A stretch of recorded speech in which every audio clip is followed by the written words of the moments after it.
जय श्री कृष्णा। मैं आपका दोस्त, आपका सखा श्याम। मार्ग शुक्ला चतुर्थी के दिन हमारी साधक संजीवनी संयोग स्वाध्याय के एपिसोड एपिसोड 161 में आपका अभिनंदन करता हूं, स्वागत करता हूं। आज हम सब मिलकर के क्षेत्र को कल समझा, क्षेत्रज्ञ को आज समझने का प्रयास करेंगे। आइए आज के इस कथा क्रम में आगे बढ़े। उससे पहले हम सब लोग मंगलाचरण के द्वारा भगवत चरणों में अपनी स्मृति को लीन करते हैं। अर्धन मुड़ित आंखों से नासिका के द्वारों पे प्राण अपान को सम करके एक साधारण लंबी श्वास भरें। मूलाधार चक्र से भगवत चरणों में अपनी स्मृति को लीन करते हैं। नमो भगवते वासुदेवाय।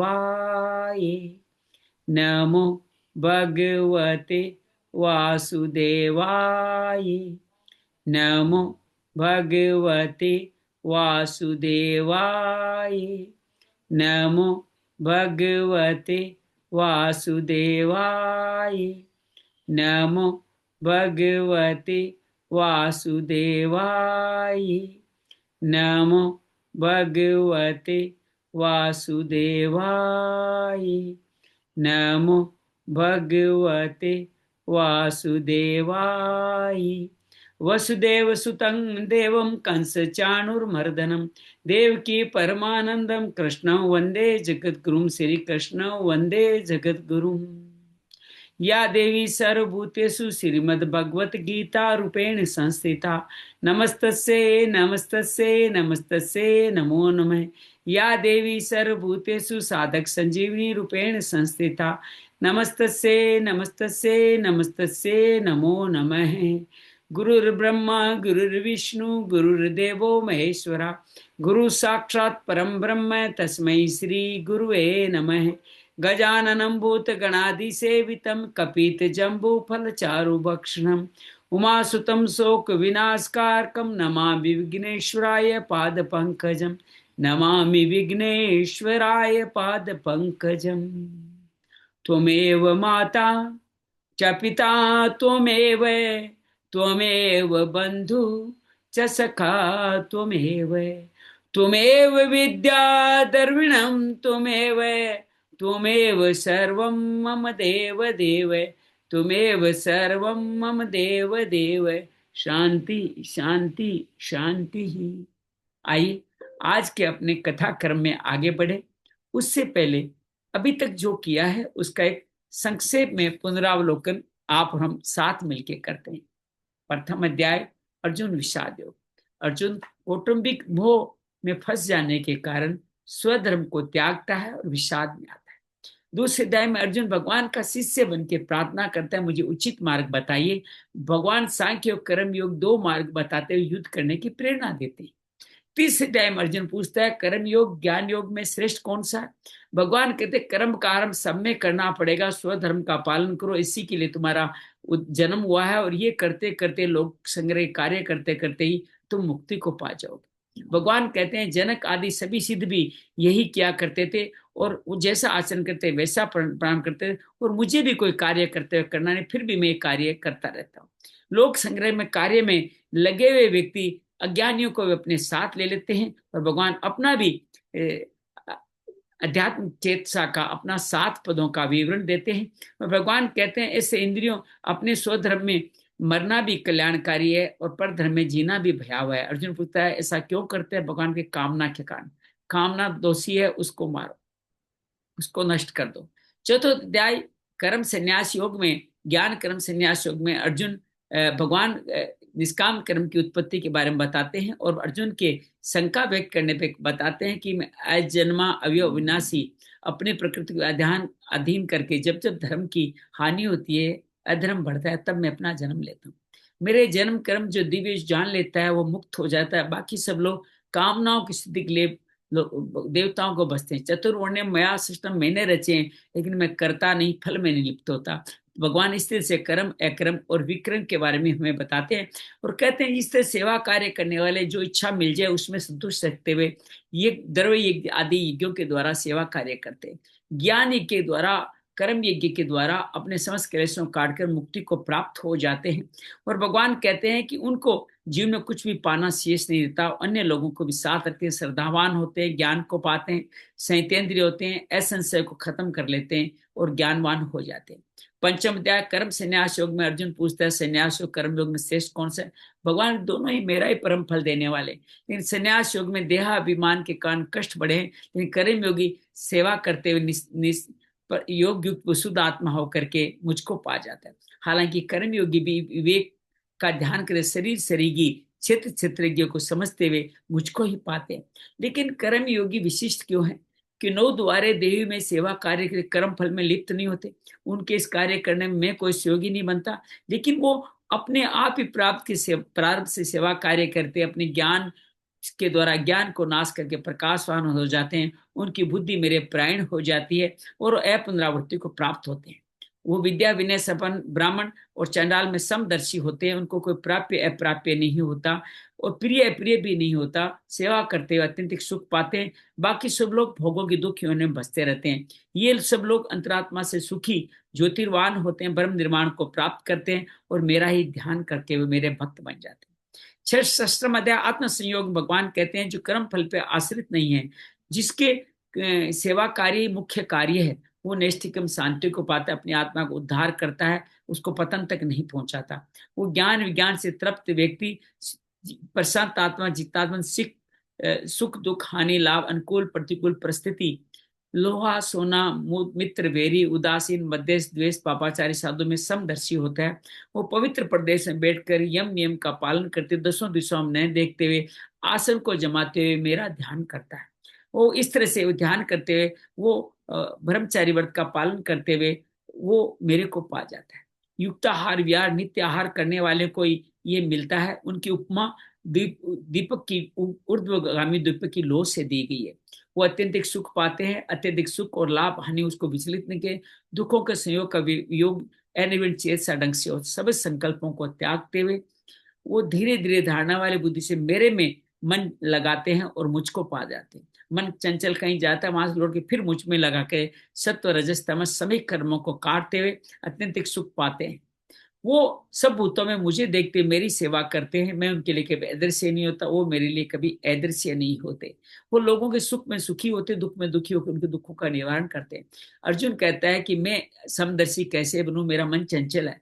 भगवान कहते हैं अभ्यास वैराग्य से चंचल मन को काबू में पाया जा सकता है। अर्जुन के पूछने पे कहते हैं अंत समय विचलित भी हो गए तो भी तुम अपने श्रीमानों के घर में जन्म लेकर के मेरे को पा जाओगे। अगर अंत समय तक विचलित नहीं होकर यात्रा अधूरी रही तो योगियों कुल में जन्म लेके अनेक जनों की संसिद्ध यात्रा को पार करते हुए मुझे पा जाओगे। सकाम तपस्वी सकाम ज्ञानी से योगी श्रेष्ठ है। तुम योगी बन जाओ, मेरे भक्त बन के सर्वश्रेष्ठ योगी बन जाओ। सप्तम अध्याय ज्ञान विज्ञान योग में भगवान कहते हैं मेरे पे आश्रित मेरे आश्रित हो स्थिति में ज्ञान विज्ञान, ज्ञान अर्थात सब कुछ मैं हूँ, विज्ञान मेरे सिवा कुछ नहीं है, ये ज्ञान मैं तुम्हें कहूंगा जिसके बाद कुछ भी सुनना शेष नहीं रहेगा। भगवान के हजारों मनुष्यों को एक ही सिद्ध इसको पाता है, बाकी सब अपरा प्रकृति में ही मस्त रहते हैं। अपरा प्रकृति का अधीन होकर के जन्म मरण के सिलसिले में जाते रहते हैं। परा प्रकृति अधिज्ञ मुझको जानने वाले व्यक्ति मुझको पाते हैं। भगवान अपना परिचय देते हैं, पृथ्वी की गंध रस में, जल में रस, अग्नि का तेज, स्वसी सूर्य की प्रभा, प्राण शक्ति, आकाश, ओंकार, तीनों वेद के साथ अपना परिचय दे। बुद्धिमान बुद्धि, तेजस्वी तेज, बलवान बल के साथ अपना परिचय देते हैं। इतना ही कहते हैं रजस तमस सत्व भाव भी मुझसे हैं और इन भावों से कारण ही तुम्हारी माया अपहृत कर लेती है, तुम दुष्कृत्य कार्यों में लग जाते हो। और जो इनमें नहीं लगते वो क्या होते हैं? वो आर्थ अर्थार्थी जिज्ञासु प्रेमी के रूप में मेरे भक्त बनते हैं। चारों बड़े उदार है, लेकिन जिज्ञासु ज्ञानी मुझे बड़े प्रिय है।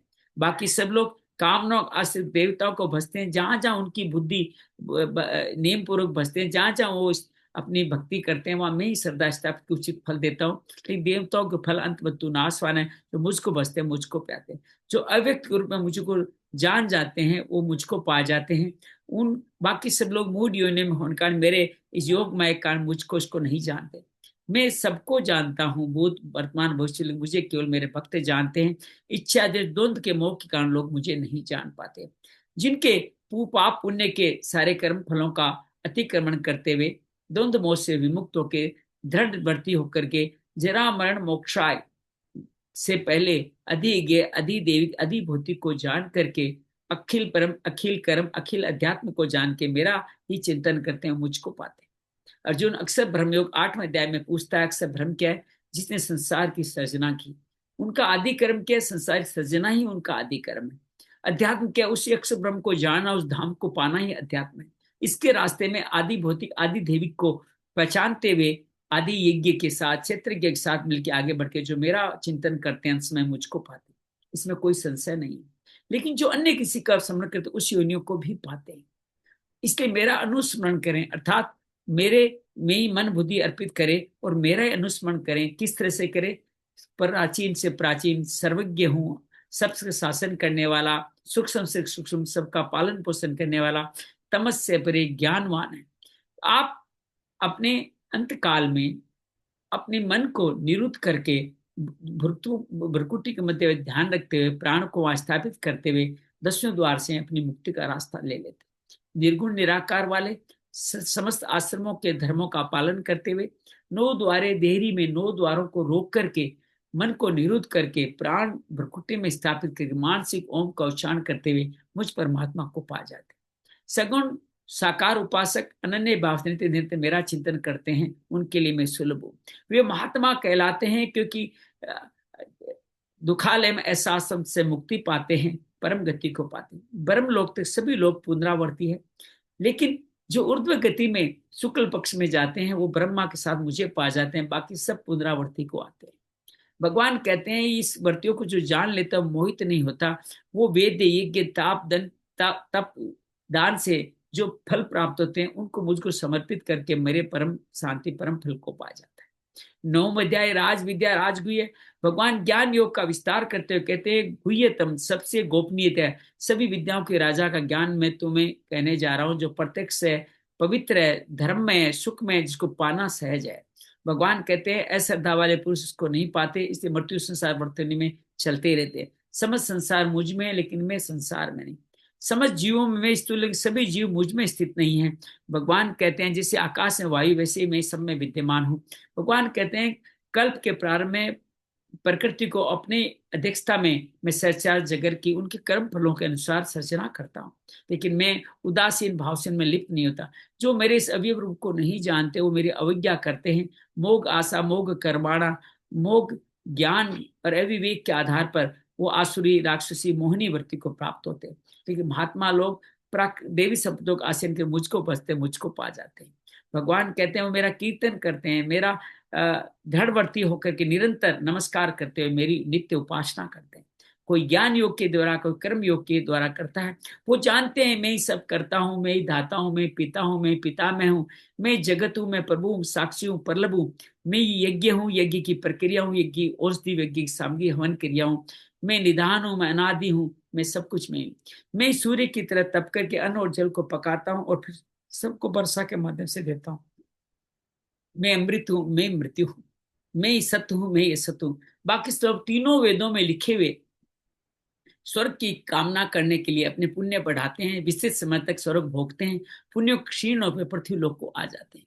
भगवान कहते हैं सभी वर्तियां पुनरावर्ती है, और जो इस तरह से मुझको सभी लोग जो मेरा ही ध्यान करते हैं निश्चय भाव से, मैं उनका योग वहां मैं देखता हूँ। जो अन्य देवताओं भोजते हैं वो मेरा ही भजन करते हैं, लेकिन अविधि पूर्वक है, क्योंकि सब यज्ञों का भोक्ता प्रभु मैं ही हूँ। जो मुझको नहीं जानते उनका पतन होता है।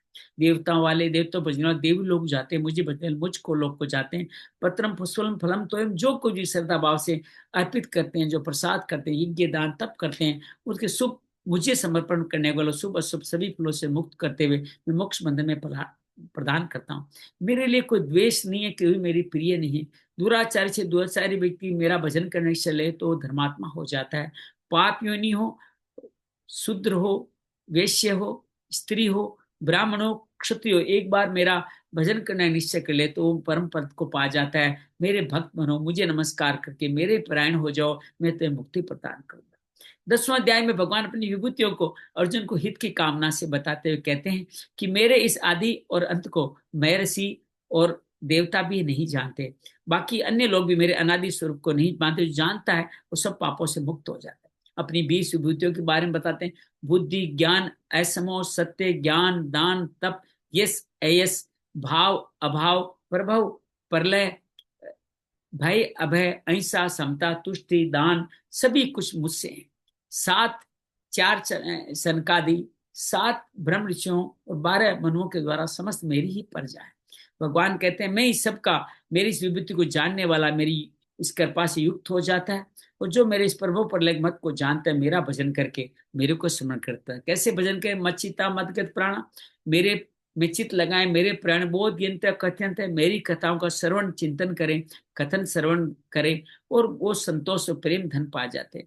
वो सतत सभी युगों से, सभी सुखों से युक्त प्रीति पूर्वक मेरा भजन करते हैं। मैं उनको बुद्धि योग प्रदान करता हूँ, उनके जीवन के अंधकार को, अज्ञान को नष्ट कर प्रकाशवान करता हूँ। अर्जुन कहता है आप परम भरम परम पवित्र भगवान हो, आप परम शाश्वत दिव्य हो, आदि देव भी आप हो। ये आप ही नहीं, सभी देव ऋषि नारद आदि सभी कहते हैं आपको। जो इस तरह से जान जाता है भगवान व्यक्ति, जो दानव देवता दानव भी आपको नहीं इस माया को जान पाते। आप स्वामी पुरुषोत्तम भूत भावन भूते जगत पते, आप ही सिर्फ अपने आप को जानते हैं। आपकी विभूतियों जिनसे पूरा संसार व्याप्त है, उनको आप ही कह सकते हैं। मैं आपका कैसा चिंतन करूं, मुझे बताएं, विस्तार से अपनी विभूतियों कहें, मेरी तृप्ति नहीं हो रही। भगवान कहते हैं विस्तार से कहना संभव नहीं, अनंत है, मैं संक्षेप में कहूंगा। और मैं सभी भूतों के आदि मध्य अंत में स्थित हूँ, इस बात को भी तुम समझो, इस बात को भी तुम जानो। ये अर्जुन को बार बार भगवान कहने का कार्य करते हैं। भगवान कहते हैं 12 आदित्यों में विष्णु में हूँ, ज्योतिष सभी ज्योतिषवान में सूर्य में हूँ, मरीचों का तेज में हूँ, नक्षत्रों में चंद्रमा का हूँ, समवेदों में सामवेद में हूँ, देवताओं में इंद्र में हूँ, समस्त इंद्रियों में मन में हूँ, समस्त भूतों की चेतना में हूँ, रुद्रों में शंकर में हूँ, यक्ष रक्षों का राजा कुबेर में हूँ, वसुओं में पावक में हूँ, शिखरों में सुमेरु में हूँ। मैं ही गुरुओं में बृहस्पति हूँ, सेनापतियों में कार्तिकेय हूँ, समस्त जलाशयों में समुद्र हूँ। मैं महर्षियों में भृगु हूँ, और मैं अक्षरम एक ओंकार अक्षर में हूँ, जप यज्ञ में हूँ, हिमालय भी में हूँ। मैं पीपल में हूँ, नारद में हूँ, चित्ररथ में हूँ, कपिल मुनि में हूँ। मैं समुद्र मंथन में वासुकी में बना, मैं ही कामधेनु, मैं उच्चैसर्वा, मैं ऐरावत समस्त का राजा, आयुध्यों में वज्र में मैं हूँ। इस तरह से भगवान कहते हैं कामदेव भी मैं ही हूँ, अनंत नाग में हूँ, वरुण में हूँ, अरियमा में हूँ, यमराज में हूँ, दैत्यों में मैं प्रहलाद में हूँ, काल की गणना में हूँ, सिंह में हूँ, गरुड़ में हूँ, पवन में हूँ, राम में हूँ, मकर में हूँ, गंगा में हूँ, सबका आदि मध्य अंत में हूँ, अध्यात्म विद्या और वाद भी में हूँ, अक्षरों में द्वंद्व, अक्षरों में आकार, द्वंद्व समास, काल, सबका पालन पोषण करने वाला, मृत्यु, उद्भव, नारियों में पाने जाने वाली 7 गुण, जिसमें श्री, कीर्ति, वाक, स्मृति, मेधा, धृति, क्षमा भी मैं हूँ, वर्ष शाम गायत्री छंद में हूँ, मार्क्सिस कुसुमाकर में हूँ, द्यूत में हूँ, तेजस में हूँ, जय में हूँ, सत्व में हूँ, वासुदेव वृष्णि में वासुदेव, कृष्ण में हूँ, पांडव में हूँ, सुखदेव में हूँ, शुक्राचार्य में हूँ, दंड नीति, गोपनीय नीति, विजय नीति और ज्ञान भी मैं हूँ। सब भूतों का बीज आदि अंत में हूँ, सब अचर अचर मुझसे व्याप्त है। इन विभूतियों में कितना कहूँ, जो भी विलक्षण ऊर्जाएं हैं, प्रतिभाएं, सब मुझसे हैं, मेरे एक अंश से समस्त ब्रह्मांड स्थित। 11वें अध्याय में भगवान अर्जुन के साथ मिलकर के दर्शन की बात शुरू करते हैं। अर्जुन कहते हैं मद अनुग्रहाय, मेरे पे अनुग्रह करके आपने जो अध्यात्म विषय कहे उससे मेरा मोह नष्ट हो गया। और भगवान अर्जुन बार बार कहते हैं संपूर्ण प्राणी के उत्पत्ति विनाश को विस्तार पर सुना है, अविनाशी मातम भी मैंने सुन लिया है। अब कहते हैं मेरे द्वारा आपको जैसा कहते हैं वैसा ही मैं देखना चाहता हूँ। अगर मेरे द्वारा देखना संभव है तो कृपया मुझे दिखा दीजिए। भगवान कहते हैं लो देखो मेरे अनेकों रूप, अनेक वर्ण वाले रूप को देखो, आज जो अलौकिक रूप तुमने कभी नहीं देखा उसको देखो। भगवान कहते हैं मेरे 12 आदित्य देख, 11 रुद्र देख, 8 वसु देख, मरुत 49 देख, जो अभी तक नहीं दे 2 शून्य कुमारों के साथ, उन सबको भी देख ले। जो तुम इस एक जे में सरासर जगत को देख, अभी देख ले, जो चू देखना चाहता है वो सब कुछ देख ले। फिर रुकते हैं, ठिठकते हैं, कहते हैं चरम चक्षुओं से नहीं देख सकता, तुम्हें दिव्य चक्षु प्रदान करता हूं तभी तुम देख पाए। अर्जुन कुछ दिखाई जो नहीं देता है। संजय भी दिव्य चक्षुओं से देख रहा है। वो कहता है ऐसा करके महायोगेश्वर ने अर्जुन को अपना परम ऐश्वर्य विराट स्वरूप दिखा। कैसे है? अनेक अद्भुत, अनेक मूत्र, अनेक अनेक मुख, अनेक नेत्र, अनेक अद्भुत दर्शन है, अनेक आयुध धारण किए हैं, अनेक दिव्य मालाएं धारण करते, अनेक दिव्य आभूषण है, अनेक दिव्य अंबर है, और अनेक कस्तूरी चंदन आदि का अनुलेपन कर रखा है। भगवान इस तरह से कहते हैं, संजय का कहते हैं भगवान का रूप हजारों सूर्यों के प्रकाश भी उस दिव्य प्रकाश की बराबरी नहीं कर सकते। इस तरह देवों के देव भगवान ने एक सीढ़ी में समस्त चराचर जगत को अर्जुन को दिखाया। अर्जुन देख के रोमांचित तो हो गया और हाथ जोड़ के बोला, आपके संपूर्ण शरीर में मैं देवताओं को, संपूर्ण प्राणी समुदाय को, ब्रह्मा विष्णु महेश समस्त वेशियों और समस्त सर्पों को देख पा रहा हूं। अर्जुन आगे कहता है, आपके इस अनेक हाथ, अनेक पेट, अनेक उद्र नेत्र वाले अनंत रूपों को देख रहा हूं, जिसका आदि मध्य अंत में नहीं जान पा रहा हूं। कहते हैं कि किरीटधारी शंख चक्र गदा पद्म धारी में देख रहा हूं, तेज की राशि दीप्यमान है, सूर्य के समान नेत्रों से कठिन सा दिखने अप्रिमेय अपरिमित भी आपको देख रहा हूं। आप ही जानने योग्य परम अक्षर ब्रह्म है, आप ही संपूर्ण विश्व के परम आश्रय, सनातन धर्म के रक्षक, आप अविनाश सनातन पुरुष है, ऐसा मैं मानता हूं। आप आदि मध्य अंत से रहित, अनंत प्रभावशाली, अनंत भुजाओं वाले, सूर्य चंद्रमा के दो नेत्रों वाले अपने तेज संसार को तपाते हुए मैं आपको देख रहा हूँ। स्वर्ग और पृथ्वी के बीच का अंतराल संपूर्ण दिशाएं आपसे ही व्याप्त है। आपके इस उग्र रूप को देखकर तीनों लोग व्यथित हो रहे। भगवान को कहता है, समस्त देवता भी भयभीत होकर नमस्कार करते हो, आपके मुख में प्रवेश करें, अर्थात वही मरण धर्मा है, और समस्त सिद्ध व्यक्ति आपकी स्तुति करते मंगल कामना कर रहे हैं। आपके अंदर 11 रुद्र, 12 आदित्य, मरुत 49, 2 अश्विनी कुमार, 8 विश्वदेव और 8 वसु, 12 साध्य गण, 10 विश्वगण, और गरम गरम भोजन करने वाले 7 पितरों, यक्ष असुर सिद्ध संघ को भी, असुर सिद्धों के समुदाय को मैं देख रहा हूँ, चकित होकर आपको देख रहा हूँ। आके बहुत मुख नेत्रों वाले फिर शरीर पे आता है, भुजाओं जंघाओं वाले, बहुत उदरों वाले, बहुत विकराल दाढ़ों वाले महान रूप को देखकर सब प्राणी व्यथित हो रहे, मैं भी व्यथित हो रहा हूँ। भगवान को अर्जुन बात बार कहता है कि आप दृष्टि का अनेक नरमण है, आप आकाश को इस पर चारों तरफ फैले हुए हैं, आपका मुख फैला हुआ, आपके नेत्र प्रदीप विशाल है, आपको देश के भयभीत अंतरकरण वाला। भयभीत क्यों? भयभीत वही होता है जो भूत में, जो भविष्य की चिंता करता है। तो मैं धरती शांति को प्राप्त नहीं हो पा रहा हूँ, उसको भी युद्ध में भविष्य की चिंता दी। प्रलय काल की अग्नि को काला नल कहते हैं, उसके समान दाढ़ों के विकराल मुखों को देखकर मुझे न दिशाओं का ज्ञान और न शांति प्राप्त, और हे देवी जगत निवास आप प्रसन्न हो जाए। हमारे पक्ष के मुख्य मुख्य योद्धाओं के साथ द्रोणाचार्य, भीष्म, कर्ण आपके मुख में जा रहे हैं। यही नहीं, युधिष्ठिर के सभी पुत्र आपकी दाढ़ों में चिपके हुए, आपके दांतों में चूर्ण की तरह लटके हुए दिखाई दे रहे हैं। आप किस तरह से कार्य करते हैं? जैसे नदियों का जल समुद्र की तरफ प्रवाह से भागता है, वैसे आपके दैत्य मुख में सभी योद्धा जा रहे हैं। जिसे पतंगा मोह के कारण अग्नि की तरफ जाता है, उसी तरह आपके मुख में सभी लोग जा रहे हैं, और आप सब इनका ग्रसन कर रहे हैं, चाट रहे हैं, अपने तेज से संपूर्ण जगत को आप तपा रहे हैं। हे स्तुति करता है, हे भगत भावन उग्र रूप वाले, हे देवताओं श्रेष्ठ, आप कौन है? मुझे बताइए, मैं प्रसन्न हो जाए, मैं तत्व से जानना चाहती हूँ, मैं आपकी इस प्रवृत्ति को बिल्कुल नहीं जानता। भगवान वाच है, मैं संपूर्ण लोगों का नाश करने बढ़ा हुआ काल हूं, इस समय सभी प्रत्यक्ष खोड़े हुए सभी योद्धाओं का संहार करने वाला आया हूं। जो योद्धा लोग प्रत्यक्ष तुम्हारे सामने करें, सब की मृत्यु आज के तुम्हारे युद्ध के बिना भी ये नहीं रहने वाले। भगवान कहते हैं, तुम खड़े हो जाओ, यश को प्राप्त हो, निष्कंटक राज्य भोगो, ये तुम्हारे सभी वेरी मेरे द्वारा मारे थे। कौन कौन से वेरी? जिसमें भीष्म, द्रोण और कर्ण का, जयद्रथ का नाम लेते हैं। भगवान कहते हैं कि ये सब वेरी मेरे द्वारा मारे गए, तुम केवल श्रेय लो, मेरे निमित्त मात्र बन जाओ और आगे बढ़ जाओ। संजय कहता है, इस तरह से किरीटधारी अर्जुन को भगवान ने जो वचन के, भयभीत नमस्कार करते हुए, हर्षित होते हुए प्रणाम करके अर्जुन ये बोला, हे अंतर्यामी भगवान, आपके नाम गुण लीला से सबके काम सत्य है, सभी प्रेम भक्ति को प्राप्त होते हैं। उसी नाम गुण लीला से असुर लोग, देवी असुरी संपदा भयभीत होकर दसों दिशाओं में भागते जा रहे हैं। सिद्ध गण आपको नमस्कार करें, ये सब होना उचित ही है। भगवान की स्तुति करता है, गुरुओं के गुरुओं, ब्रह्मा के भी आदि करताओ, सिद्ध गण नमस्कार क्यों न करे।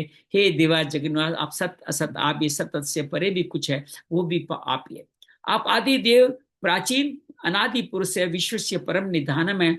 आप ही जानने वाले हैं, आप ही कहने वाले हैं, आप ही विश्व अनंत रूप सम संसार आपसे ही व्याप्त है।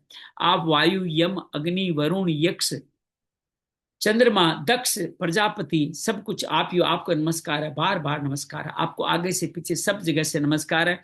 आप अनंत वीर्य, अमित विक्रम हो, आपसे बढ़ सब कुछ आपने समेट कर सब कुछ आप ही हो। मैंने हे कृष्ण, हे यादव, ये सखा करके आपकी महिमा को नहीं जानते हुए प्रमादवश जाने अनजाने एकांत में सबके सामने उठते बैठते सिंहासन के जो कुछ भी मैंने आपको अपमानजनक रख के कहे, मैं उनके लिए आपसे क्षमा करवाता हूँ। भगवान की प्रार्थना करते हुए कहते हैं, आप इस चराचर जगत के पिता हो, पूज्य महान गुरु हैं, अनंत प्रभावशाली, इस त्रिलोकी में आपके समान कोई नहीं है, तो आपसे अधिक कोई कैसे हो सकता है। इसलिए स्तुति करने योग्य आपको मैं दंडवत प्रणाम करता हूँ। जैसे पिता पुत्र के, मित्र मित्र के, पति पत्नी के अपमान को सहन कर, इसलिए मेरे इस अपमान को सहन करके क्षमा कीजिए। और जिसको पहले कभी नहीं था, उस रूप को देख करके मैं हर्षित और भयभीत दोनों हो रहा हूँ। मुझे चतुर्भुज का देव रूप दिखाइए, आप मुझे प्रसन्न होकर मुझे वो रूप दिखा दीजिए। अब भगवान उस रूप को दिखाने की बात करते हुए भगवान कहते हैं कि मैंने प्रसन्न होकर तुम्हें विश्व रूप दिखाया, ये अनादि अंत से रूप दिखाया जिसको तुम्हारे सिवा पहले किसी ने नहीं देखा है। भगवान इसी बात को आगे बढ़ाते हैं कि वेद, यज्ञ, दान, तप, अध्ययन, घोर तपो, उग्र तपो, क्रियाओं से इसको देखना संभव ही नहीं है, जो मैंने विश्व रूप आपको दिखाया। मेरा विश्व इसका घोर रूप दुख व्यथित में हो, मूड भावों में निर्भय प्रसन्न होकर मेरे इस चतुर्भुज रूप को भी तुम देख।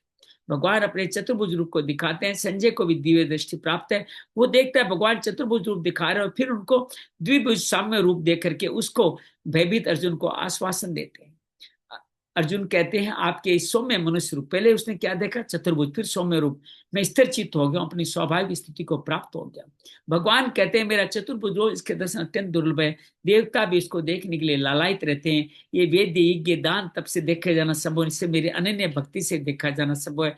मेरे भक्त बनो, मेरे लिए प्राण हो, मेरे लिए कार्य करो, मैं तुम्हें समस्त सुख प्रदान करूंगा। मेरे सगुण साकार की आप कामना करो, अन्य भाव से मैं उसको प्रदान करूंगा। 12वां अध्याय भक्ति योग में अर्जुन पूछता है, सगुण साकार जो भी बता के गए, और जो पहले आपने ज्ञानी, सांख्य, निर्गुण, निराकार बताया, जिसमें अर्जुन की थोड़ी बहुत बनने की इच्छा भी थी, कर्म जो नहीं करना पड़ता ऐसा उसने सोच लिया था, उनमें श्रेष्ठ कौन है। भगवान कहते हैं, जो मेरे नित्य निरंतर मेरे पे आश्रित होकर के जो व्यक्ति नित्य निरंतर अनन्य भाव से मेरा सगुण साकार का प्रीतिपूर्वक श्रद्धापूर्वक भजन करता है, वही योगी श्रेष्ठ है। फिर तीसरे श्लोक, चौथे श्लोक में भगवान निर्गुण निराकार का कठिनाइयों का वर्णन करते हैं कि समस्त इंद्रियों को वश में करना होगा, जो दिखाई नहीं देता, जो अव्यक्त है, जो अचल है, ध्रुव है, जो अव्यक्त है, उसकी साधना करनी होगी। साथ में सब भूतों के साथ प्रीतिपूर्वक प्रेम रखते सेवा करना, सब में समबुद्धि वाला भी होना होगा। और ऐसा करना सहज नहीं है, दया अभिमान का, इसलिए इनके जीवन में क्लेश बढ़े हैं। इनके बारे में भगवान क्लेशों के बारे में बार बार कहते हैं। फिर सगुण साकार की बात करते हैं कि जो नित्य निरंतर सदा मुझ में लगा हुआ है, जो नित्य निरंतर मेरे साथ लगा हुआ है, वो व्यक्ति मेरे को परम फल को पाता है। तो इनके अव्यक्त में बहुत सारे कष्ट बहुत बड़े हैं, ये निर्गुण के बारे में बताते हैं। और अपने बारे में ये कहते हैं कि जो व्यक्ति मुझ में लगा हुआ है, मेरा ही जो मेरे में ध्यान लगा है, मेरे मत कर्म को मेरे अर्पित करता है, मेरा ध्यान की मेरी उपासना करते हैं, उसको मृत्यु संसार सागर से मैं मुक्ति दिला देता हूँ। ये मेरा प्रण है, मैं उसका उद्धार करने वाला बन जाता हूँ। फिर भगवान 8वें अध्याय से 8वें, 9वें, 10वें, 11वें श्लोक में 4 तरह के साधन बताते हैं जो भक्ति मार्ग में है। पहला है समर्पण योग, मन बुद्धि को मेरे में स्थापित कर तो मुझ में निवास करेगा, इसमें संशय नहीं। और कहते हैं, मन बुद्धि मेरे में निवास समर्पण करने में तुम्हें कोई संशय है तो अभ्यास योग के द्वारा मुझे प्राप्ति का प्रयास कर, तो मुझको पा ही जाएगा, इसमें कोई संशय नहीं। अभ्यास योग भी तुझे कठिन लगे तो मेरे लिए ही मेरे प्राण होकर समस्त कर्म कर, तो मुक्ति को प्राप्त होगा। अगर मेरे लिए कर्म करना भी तुम्हारे लिए सहज नहीं हो, समस्त कर्म फलों की इच्छा का त्याग कर, तो नैष्ठिकम शांति को प्राप्त होगा, इसमें किसी भी तरह का कोई संशय नहीं है। भगवान इस बात को बार बार अर्जुन के मध्य में रखते हुए कहते हैं। फिर भगवान सिद्ध भक्तों 39 लक्षणों का वर्णन 13 से लेकर 19 श्लोक तक करते हैं। तो कहते हैं, आप सब प्राणी में द्वेष भाव से रहित, मित्र भाव वाले, दयालु, ममता रहित होते हैं, अहंकार रहित होते हैं, सुख दुख की प्राप्ति में सम होते हैं, क्षमाशील, निरंतर संतुष्ट योगी, शरीर को वश में किए हुए, दृढ़ निश्चय वाले, मुझ में मन बुद्धि अर्पित कर मेरा भक्त मुझे अत्यंत प्रिय है। भगवान इस बात को आगे बताते हुए कहते हैं कि ये 12 के बाद में अगले 6 बताते हैं कि 6 किस तरह के मेरे में गुण है। यशमानो द्वितीय लोगों 3 तरह के उद्विग्न के बारे में बताते हैं, जो मेरे भक्त से उद्विग्न, किसी को उद्विग्न नहीं करते, किसी उद्विग्न नहीं होते, कोई परिस्थिति भी उनको उद्विग्न नहीं करती, वो हरस, एमरस और भय से भी मुक्त रहने वाले भक्त मुझे बड़े प्रिय है। अनपेक्ष सुचिर तक से, जो किसी की अपेक्षा नहीं रहती, जो अंतःकरण बाह्यकरण से पवित्र होते हैं, जो चतुर होते हैं, व्यथा से रहित, कोई भी सर्वारंभ परित्यागी, मेरे भक्त मुझे बड़े प्रिय है। और अंतिम 10 और भाव बताते हुए भगवान कहते हैं कि इस तरह से जो मेरा भक्त, जो किसी पे हर्षित नहीं होता, द्वेष नहीं करता, शोक नहीं करता, कामना नहीं करता, शुभ शुभ क्रम से ऊंचा उठा भक्तिमान मनुष्य मुझे बहुत प्रिय है। भगवान कहते हैं जो शत्रु मित्र मान अपमान शीत उष्ण सुख दुख में सम है, जो आसक्ति रहित है, तुल्य निंदा स्तुति को समान समझने वाला, मननशील, किसी भी तरह शरीर का निर्वाह करने वाला, रहने के स्थान शरीर में आसक्ति से रहित, स्थिर बुद्धि वाला भक्ति मुझे बहुत प्रिय है। भगवान इसके साथ ही बताते हैं कि ये सारे गुण हमारे सिद्ध भक्तों में हैं। जो साधक भक्त इनका अमृत में इस धर्म में को जीवन में पालन करता है, उसके लिए मैं सहज उनको मिलने वाला हो जाता हूँ, उनको मैं सहज ही प्राप्त कर लेता हूँ। ये भगवान इस तरह से कहते हैं। वो भली भांति सेवन करने वाले भक्त भी मुझे प्रिय, अर्थात हम सब भी भगवान को प्रिय भगवान बताते हैं। आभा आप हमारे साथ हैं क्या? अनम्यूट करें अपने आप को। गुरुदेव जी अभी जुड़ रहे हैं। हमें 10 श्लोक पढ़ने हैं, जिसमें 9 श्लोक हम लोग 12वें अध्याय के पढ़ेंगे, अर्थात 13, 14, 15, 16, 17, 18, 19, 20, नहीं 12 से पढ़ेंगे। 12 से लेके 20 तक हम लोग आज पढ़ेंगे। गुरुदेव जी आप पढ़ना चाहें तो आप पढ़े। 12वां श्लोक, 12वां अध्याय। दिवी सूर्य सत्य से भवे उत्पत्तिता। जी अनम्यूट कर लिया, आप पढ़िए, आनंद से पढ़िए, मस्ती से पढ़िए।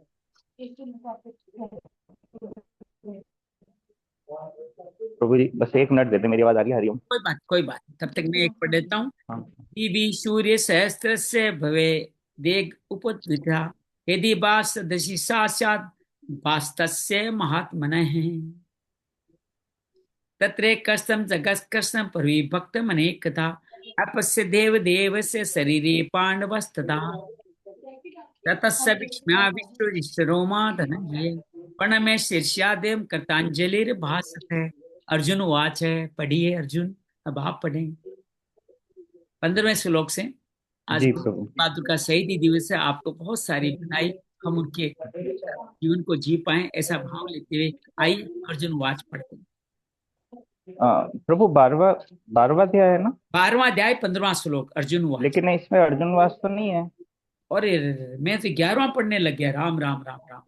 चलिए कोई बात नहीं, आपको ही पढ़ना लिखना था इसलिए आप ही पढ़ दीजिए साहब इसको। हाँ जी, कहाँ से शुरू करूँ मैं?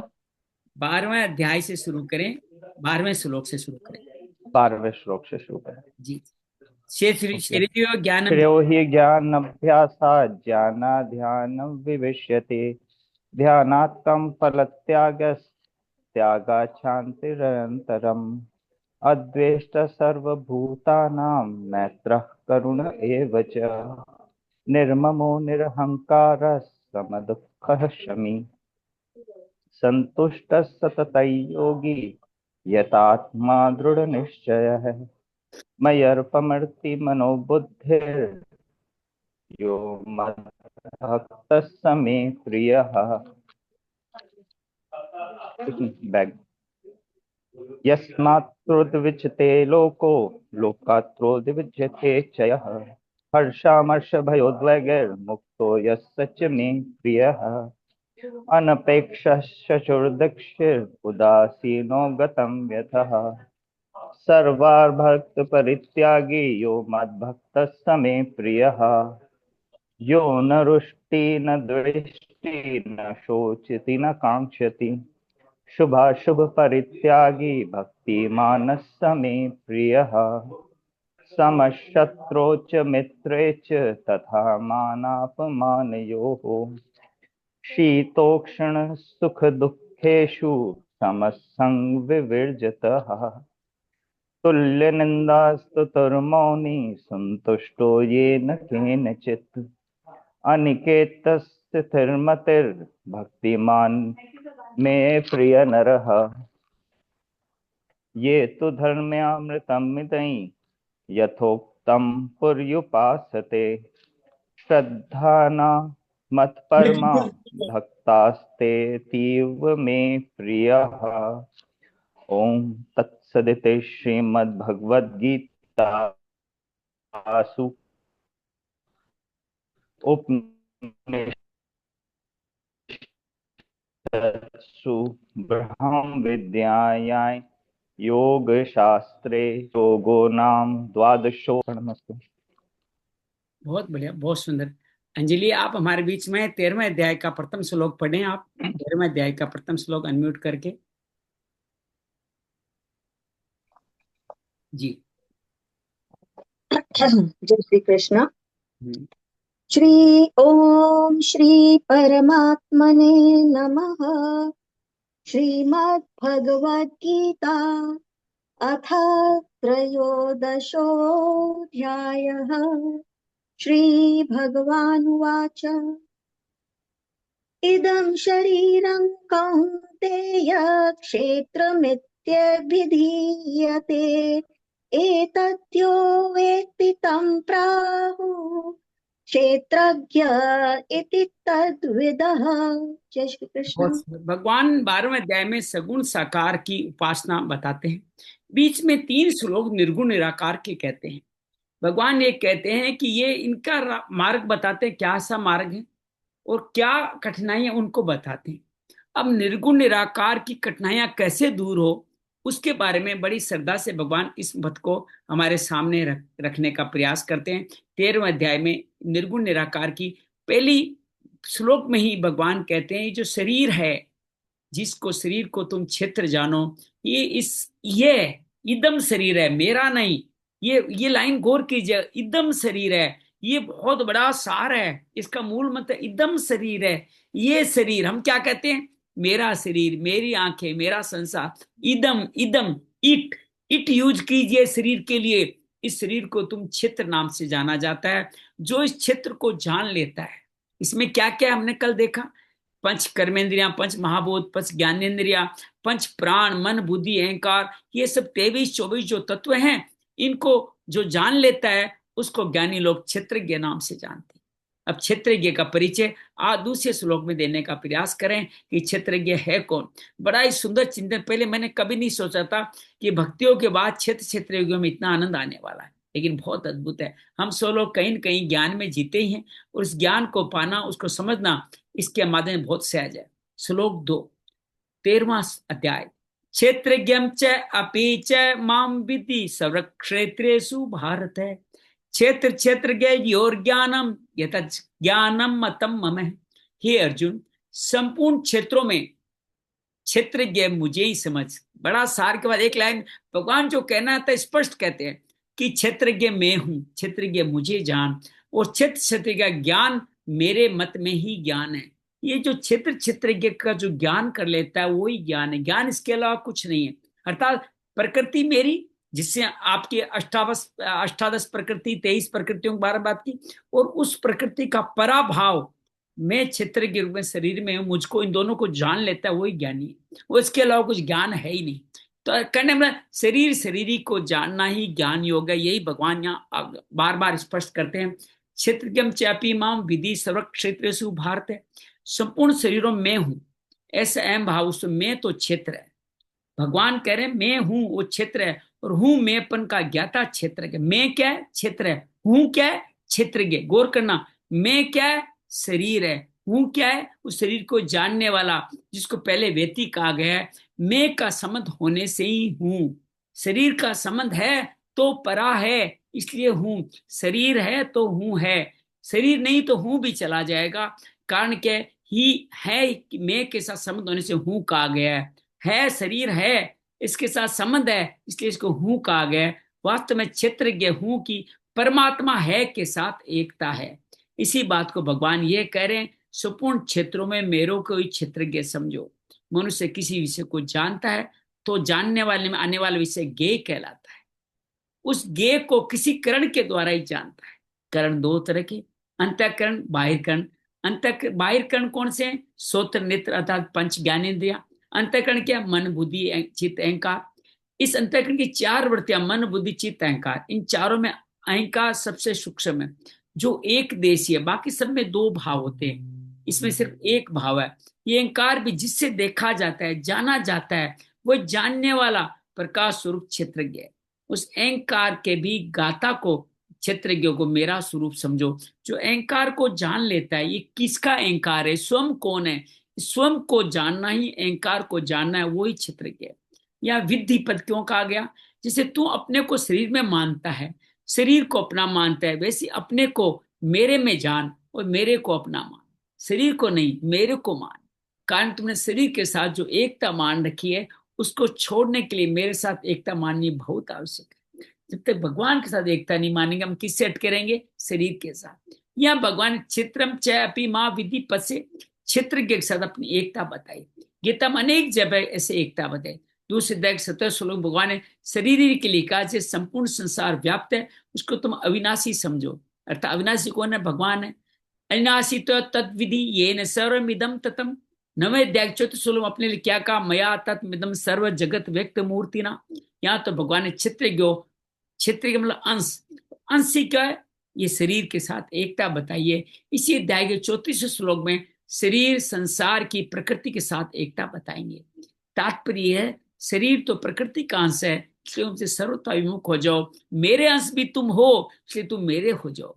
जैसे शादी होने के बाद 4 माता पिता होते हैं, तो कभी कभी माँ पिता को कहना पड़ता है, भाई हमने तुम्हें जन्म दिया है, तुम मेरे भी तो हो जाओ। क्या ससुराल पक्ष के ही रहोगे या पत्नी के ही रहोगे? तो इसलिए भगवान कह रहे हैं, शरीर ससुराल है, ये पत्नी है, मैं माता पिता हूं, तुम मेरे हो जाओ। शरीरी की संसार के स्वाभाविक एकता है, परंतु जीव शरीरी को संसार से अलग मानकर उससे अपनी एकता मानता है। और स्वाभाविक एकता है शरीरी के साथ, क्षेत्र के साथ, फिर भी अपने आप को परमात्मा से अलग मानता है। कितना दुर्भाग्यशाली हम सब लोग। शरीर को संसार से अलग मानना, अपने को परमात्मा से अलग मानना, ये दोनों ही गलत मान्यता है। शरीर संसार से अलग नहीं है और अपने को परमात्मा से अलग मानना, दोनों ही गलत मान्यता है। भगवान ने विधि पद, जानने पद से ज्ञाते कहता है, क्षेत्र के मेरे साथ एक है, ऐसा समझो। तात्पर्य, तुमने जहां शरीर के साथ अपना एकता मान रखी है, वहां मेरे साथ अपनी एकता मान लो, जो कि वास्तव में शास्त्रों में प्रकृति, जीव, परमात्मा, इन तीनों का अलग अलग वर्णन आता है। परंतु यहाँ अपी पद से भगवान एक विलक्षण भाव की ओर लक्ष्य करते हैं कि शास्त्र परमात्मा जिस सर्वव्यापक व्यापक स्वरूप का वर्णन किया है, वह मैं हूं। इसके साथ ही संपूर्ण क्षेत्रों में क्षेत्र के रूप से पृथक पृथक दिखने वाले, एक से अनेक वाला याद कीजिए। भगवान ब्रह्म से एक से अनेक होने का विसर्ग किया, अर्थात अपने ही अंश को हम सब में डाल दिया। अर्थात ममे वांसो जीव लोके, सबका अंश में मैं स्थापित हूं। तो इस तरह से पृथक पृथक दिखने वाला भी मैं हूं। प्रस्तुत पद का भाव एक है, क्षेत्र के रूप से परमात्मा ही है। जैसे आप चीनी ज्यादा डालो, चीनी का एक टुकड़ा डालो, चीनी की मिठास तो पूरे में फैली जाती है। वैसे ही समस्त प्राणियों में भगवान का एक एक टुकड़ा भी डला हुआ है, तो वो हम सब परमात्मा ही हो। संसार से भिन्न, परमात्मा से अभिन्न है। इसलिए नियम है, संसार ज्ञान तभी होता जब सर्वथा भिन्नता का अनुभव किया जाए। तात्पर्य है, राग रहित तो संसार के वास्तविक स्वरूप को जाना जा सकता है, पर परमात्मा ज्ञान उससे अभिन्न होने से होता है। परमात्मा का यथार्थ ज्ञान प्राप्त करने के लिए भगवान क्षेत्र के साथ अपनी अभिन्नता बता रहे हैं। इस अभिन्नता को यथार्थ रूप से जानने परमात्मा का वास्तविक ज्ञान हो जाएगा। क्षेत्र के योर ज्ञानम यतज ज्ञानम मतम मम। क्षेत्र की संपूर्ण संसार के साथ एकता है, उस क्षेत्र की मेरे साथ एकता है। जो क्षेत्र का ज्ञान है, वही मेरे पंथ में यथार्थ ज्ञान है, वही है। ये समझ लो, ज्ञानी हो जाओगे। मतम मम कहने का तात्पर्य, संसार में अनेक विधाओं का, अनेक विद्या, अनेक भाषा, अनेक लिपि, अनेक कला, तीनों लोक और 14 भुवन का जो ज्ञान है, वो वास्तविक ज्ञान नहीं है। आप 64 कलाएं सीख ले, हर तरह की विद्या सीख ले, 14 भुवन लोक का ज्ञान समझ ले, अलग अलग ग्रंथ पढ़ लें, बहुत बड़े ज्ञानी हो जाए, रोज आप व्हाट्सएप पे, फेसबुक पे, ट्विटर पे सब जगह उपदेश देने लग जाए, वो ज्ञान नहीं है। ज्ञान एक ही है कि मैं ही सही शरीर मैं नहीं हूं, शरीर ही भगवान है, हमारे अंश में स्थापित है, हमारे में अपने अंश के रूप में स्थित। ज्ञान संसारिक व्याग में काम आने वाला होने से, संसार में फंसाने वाला होने से अज्ञानी है। वास्तव में ज्ञान है क्या? वही है जिसका स्वयं का शरीर से संबंध विच्छेद हो जाए, फिर संसार में जन्म न हो, संसार की परतंत्रता नहीं हो। यही भगवान के मत में यथार्थ ज्ञान। परिशिष्ट का भाव भी यही कहता है, क्षेत्रज्ञ जीव और ब्रह्म एक ही है, क्योंकि ब्रह्म का अंश ही जीव है। एक क्षेत्र के संबंध से वो क्षेत्रज्ञ है, संपूर्ण क्षेत्रों में संबंध से रहित होने पर वो ब्रह्म है। सबको मिला के एक टोटलिटी में देखें तो ब्रह्म है, और हम सबके अंदर है, इसलिए क्षेत्रज्ञ के रूप में परा प्रकृति अधिज्ञ है। इदम शरीरम कौनते क्षेत्र पदों से सिद्ध होता है कि शरीर की अनंत ब्रह्मांडों के साथ एकता है। यत्र पिंडे तत्र परमांडे, ये कैसे सिद्ध हुआ? कि हमारे में जो है परम पिता, वो समस्त जगत में स्थित है, अर्थात हम और वो एक ही हैं। हम जैसे कहते हैं ना, हम सारे भाई बहनों में हमारा डीएनए माता पिता का है, इसलिए सब हम एक हैं। या हम भारत में रहने वाले सब भारतवासी इसलिए एक हैं, या समस्त सनातनी हम एक हैं, या समस्त संसार में रहने वाले सब हम सब प्राणी इसलिए एक है। यही भगवान ये कहते हैं, समस्त जगत में जितने हैं उन सब में भगवान विद्यमान है, से भसंत ब्रह्मांड के साथ आपकी एकता है। और क्षेत्र के हम चापी महाविधि पद से सिद्ध होता है कि स्वयं की अनंत अपार असीम परमात्मा के साथ एकता है। अतः हमारे सूर से दूर कोई वस्तु है तो ये शरीर है, और निर्दिष्ट से नजदीक कोई वस्तु है तो परमात्मा। ये शरीर दूर है जिसको नजदीक समझ रखा है, परमात्मा नजदीक है। शरीर संसार एक है, स्वयं और परमात्मा भी एक है। शरीर और संसार एक है, और मैं और परमात्मा भी एक है। यही ज्ञान है। ब्रह्म के लिए माम कहने का तात्पर्य है ब्रह्म ईश्वर दो नहीं एक ही है। मया ततम इदम सर्व जगत व्यक्त मूर्ति ना, सब संस्कार मेरे निराकार स्वरूप से व्याप्त है।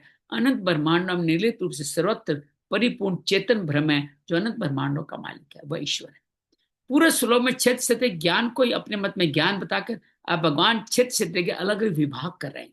क्षेत्र के अलग विभाग करेंगे 6, और क्षेत्र के 2 विभाग करेंगे। कैसे करते हैं? श्लोक 3 पढ़ते हैं। तथा क्षेत्रम यादृक् यद्विकारी यतश्च यत् सच यत् प्रभावस् तत्समासेन में सुन। तत् वह क्षेत्र जो है और वाक जैसा है, तथा यद्विकारी जिन विकारों वाला है, जिससे ये पैदा हुआ है, वह क्षेत्र के भी जिस प्रभाव वाला है, तो संक्षेप में मुझसे सुन। 4 भाव क्षेत्र के 2 भाव, 4 भाव क्षेत्र के 2 भाव क्षेत्र के। तथा क्षेत्रम इस शब्द का विवेचन ये बताया गया, पहले इदम कहा गया, अब तेत गया, तत् कहा गया। चित्र क्षेत्र सब देश में सब काल में नहीं, अभी भी प्रतिक्षण अभाव में जा रहा है। ये क्षेत्र की स्वयं से दूरी, हमारा शरीर अभाव में जा रहा है, हमेशा प्रभाव में नहीं अभाव में जा रहा है। ये हमारे से दूर जा रहा है। यच्च उस क्षेत्र का जो स्वरूप है, पहला नाम स्वरूप का, उसका वर्णन इस अध्याय के 5 श्लोक में किया गया, इस क्षेत्र के स्वरूप का। दूसरा, उस क्षेत्र का जैसा स्वभाव है, वो इस अध्याय के 26-27 श्लोक में उत्पन्न नष्ट होने वाला बताया गया। पहला हो गया स्वरूप, दूसरा हो गया स्वभाव, तीसरा यद्विकारी, प्रकृति कार्य होने से अध्याय के 5 श्लोक में आगे 23 तत्वों को विकार कहा गया।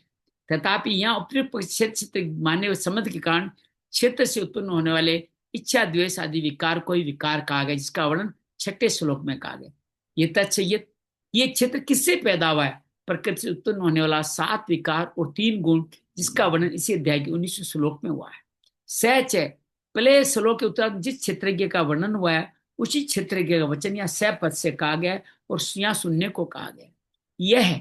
ये क्षेत्रज्ञ का जो स्वरूप है, जिसका वर्णन कहाँ किया जाएगा, वैसे अध्याय के 22वें श्लोक के उत्तरार्ध और 22वें श्लोक में किया जाएगा। 20वां का उत्तरार्ध 22 श्लोक में क्षेत्रज्ञ के स्वरूप का वर्णन किया जाएगा। यत् प्रभावश्च, ये क्षेत्र जिस प्रभाव वाला है, जिसका वर्णन इसी अध्याय के 21-33 श्लोक तक किया गया। तम समासेन में सुन, यहाँ तत्पद के अंतर्गत क्षेत्र के दोनों को लेना चाहिए। अर्थात वह क्षेत्र जैसा है, वह क्षेत्र कैसा है, पहला जिन विकारों वाला है, जिनसे पैदा हुआ है, क्या स्वरूप है, क्या प्रभाव है, 4 बातें कही गई, और क्षेत्र के बारे में 2 ही बातें कही गई, उन दोनों को मैं सुन। इस अध्याय पर पहले 2 श्लोकों में क्षेत्र क्षुद्र का सूत्र रूप से वर्णन हुआ, जिसको भगवान ने ज्ञान कहा। क्षेत्र के विभाग का स्पष्ट विवेचन कैसे किया? विकार सहित क्षेत्र, निर्विकार क्षेत्र के स्वरूप का प्रभाव से विवेचन इस 30 श्लोक से आरंभ किया गया है। इसलिए भगवान सावधान होकर सुनने की आज्ञा देते हैं। इस श्लोक भगवान ने क्षेत्र के विषय में तो 4 बातें सुनने की आज्ञा दी, पर क्षेत्र के विषय में केवल 2 बातें, स्वरूप और प्रभाव ही सुनने की आज्ञा दी, क्योंकि क्षेत्र के विकार तो होता नहीं। इससे शंका हो सकती है, क्षेत्र का प्रभाव भी क्यों नहीं कहा गया? अरे क्षेत्र का काहे का प्रभाव, शरीर का कोई प्रभाव है क्या? शायद क्षेत्र के स्वभाव विकार जिसको पैदा हुआ है, इन विषय पर क्यों नहीं कहा गया? तो इन विषयों पर क्यों, इसका समाधान क्या? एक क्षण भी एक रूप में जो स्थिर नहीं रह सकता, उस क्षेत्र का शरीर का क्या प्रभाव होगा? संसारी पुरुष के अंतःकरण में धन आदि जड़ पदार्थों का प्रभाव महत्व रहता है, संसार में क्षेत्र का प्रभाव दिखता है। वास्तव में स्वतंत्र रूप से इस शरीर का कोई प्रभाव ही नहीं है, इसलिए शरीर के प्रभाव का कोई वर्णन नहीं किया गया। क्षेत्र का स्वरूप उत्पत्ति विनाश रहित है, इसका स्वभाव भी उत्पत्ति विनाश रहित है। अतः भगवान ने स्वभाव का अलग से वर्णन न करके स्वरूप के अंतर्गत ही क्षेत्र का स्वभाव का वर्णन कर दिया। क्षेत्र के साथ अपना संबंध मानने के कारण ही क्षेत्रज्ञ में इच्छा, द्वेष आदि विकारों की प्रतीति होती है, अन्यथा क्षेत्रज्ञ तो निर्विकार है। अतः निर्विकार क्षेत्र के निर्विकारों का वर्णन संभव ही नहीं है। क्षेत्रज्ञ अद्वितीय, अनादि और नित्य है। इस विषय में कौन किसी पर प्रसन्न ही नहीं उठता। परिशिष्ट का भाव यह है, तम समासेन में सुनू का कहने का तात्पर्य साधक जितना ज्यादा जानने की जरूरत नहीं है। ज्यादा जानने में समय तो ज्यादा खर्चों का प्रसाधन कम होगा, इसलिए संक्षेप में सुनने को कहा। अब विस्तार से वर्णन अब होगा। आगे की श्लोक, चौथे श्लोक को आज और ले लेते हैं। आज सौभाग्य से 3 श्लोक हम ले पा रहे हैं। ऋषिर्भिर्बहुधा गीतम छंदोभिर्विविधे पृथक ब्रह्म सूत्र पदेश्चैव हेतु मद्भिर्विनिश्चते। ऋषि भी, ऋषियों के द्वारा बहुत विस्तार से कहा गया है। क्या कहा गया है? क्षेत्रज्ञ का वर्णन। छंदों भी, वेदों की ऋचाओं में बहुत प्रकार से पृथक विभाग पूर्वक कहा गया है। हेतु मदि युक्त निश्चित किए हुए ब्रह्म सूत्र में भी इसको भी कहा गया है। ब्रह्म सूत्र में भी कहा गया है। ये जो वर्णन है उसको विस्तार से कहा गया है। ये क्या है? क्षेत्रज्ञ का तत्व है। कहाँ कहाँ कहा गया है? वेदों में और ब्रह्म ऋषियों के द्वारा ब्रह्म सूत्रों में युक्ति पूर्वक कहा गया। ऋषिर भी बहुधा गीतम, वैदिक मंत्रों के दृष्टा शास्त्रों, स्मृतियों, पुराणों के ऋषि ने अपने अपने शास्त्र स्मृति, 18 पुराण, उपपुराण, अनेक स्मृतियां हैं। मनु स्मृति को सब जानते हैं, लेकिन हर संत की अपनी अलग अलग स्मृतियां हैं। उन ग्रंथों में जड़ चेतन, सत असत, शरीर शरीरी, देह देही, नित्य अनित्य आदि शब्दों क्षेत्र का वर्णन विस्तार से किया गया। छंदोर भी विरुद्धे पृथक या विविध विशेष छंदों भी पद के अंदर ऋग्वेद, यजुर्वेद, सामवेद, अर्थवेद, इन चारों वेदों के संहिता और ब्राह्मण 4 तरह के भाव होते हैं। संहिता, ब्राह्मण 4 उपवेद होते हैं, भागों के साथ मंत्रों का वाचक है।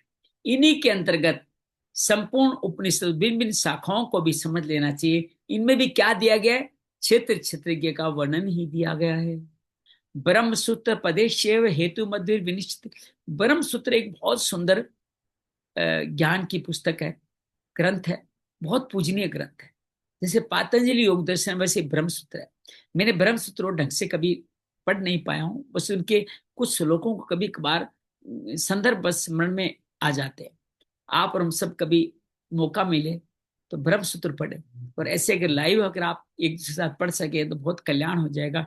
ब्रह्म सूत्र में ऐसे ऐसे सूत्र दिए गए हैं जो आपको लगेगा ये तो जीवन में जानता हूं या मुझे जानने चाहिए।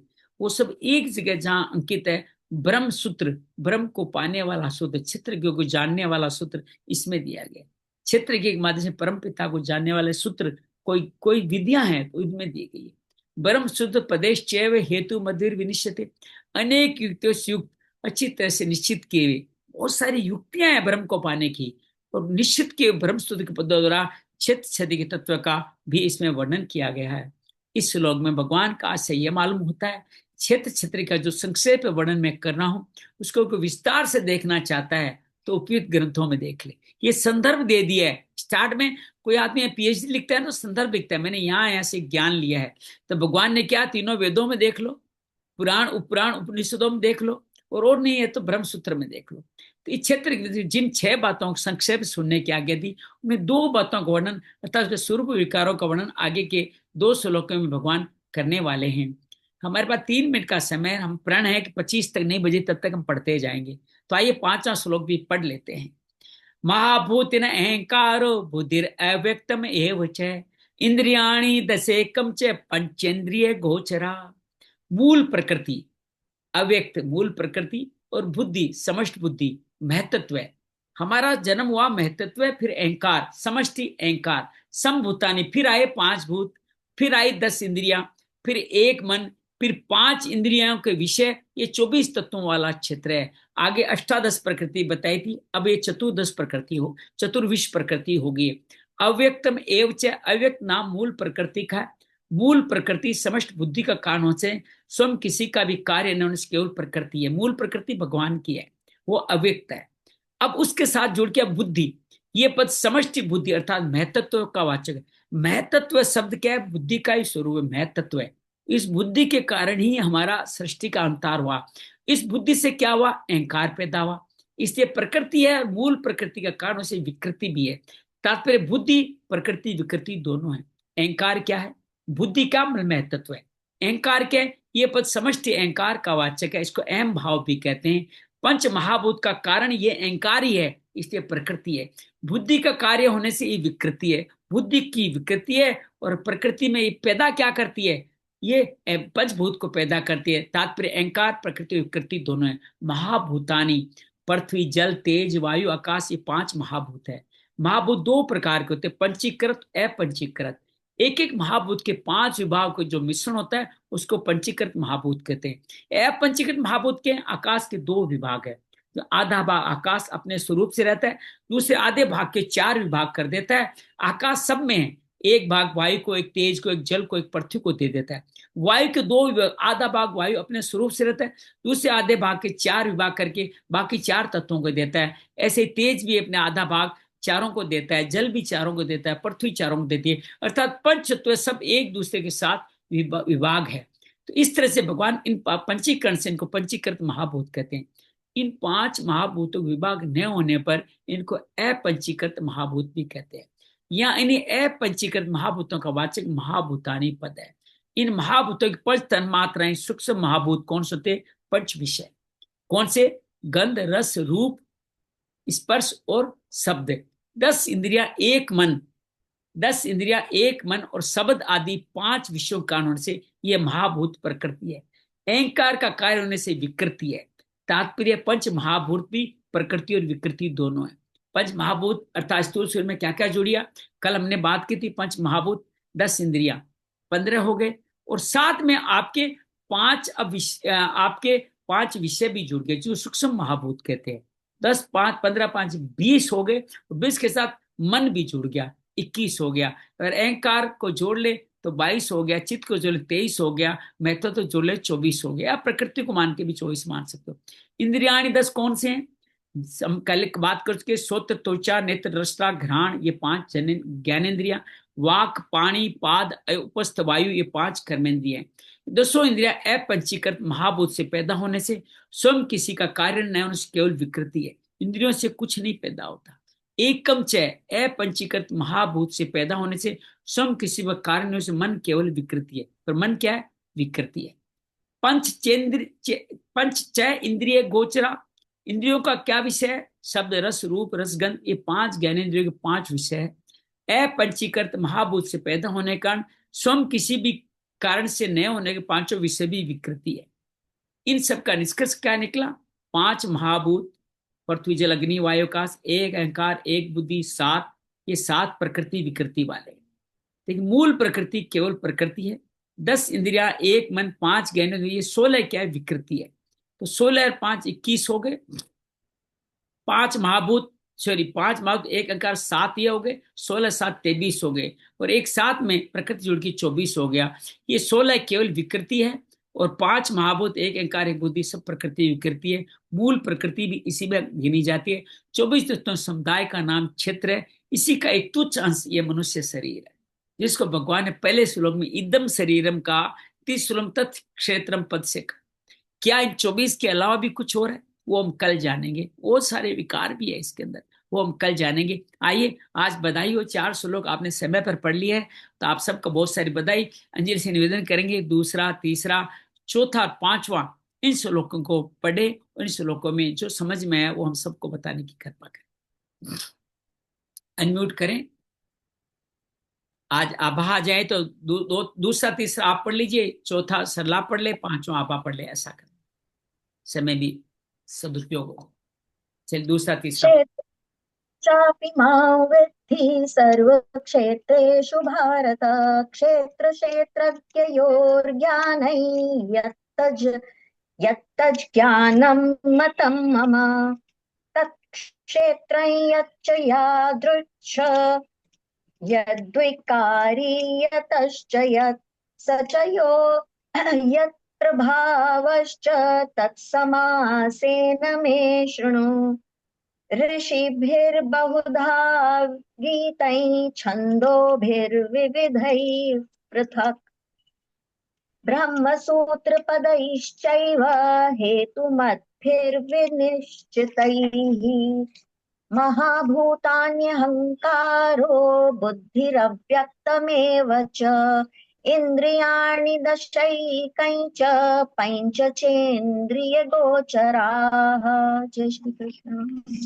क्या भावार्थ है इनका? तो इसमें भगवान कहते हैं कि अर्जुन, सब क्षेत्रों में क्षेत्रज्ञ जो है यानी जीवात्मा, अभी जैसे हम कहते हैं मैं हूं, तो ये जो मैं है वो क्षेत्र है, यानी कि शरीर अपरा वो क्षेत्र है। और जो हूं है वो परा शब्द, परा से उसको जाना जाता है, मतलब शरीरी से। तो मुझे तू क्षेत्रज्ञ के रूप में मुझे तू जान। और क्षेत्रज्ञ मतलब ये जो विकार सहित प्रकृति का जो तत्व से प्रकृति जो मतलब तत्व से इसको जान लेता है, वह ज्ञान मैं तुझे बताता हूं। तो आ, आगे वो विकार, हमारा जो शरीर है वो विकार विकार सहित है। तो वह क्षेत्र जो और मतलब जैसा और जिन विकारों वाला है और जिस कारण से वह ऐसा हुआ है, वह क्षेत्रज्ञ भी और नहीं।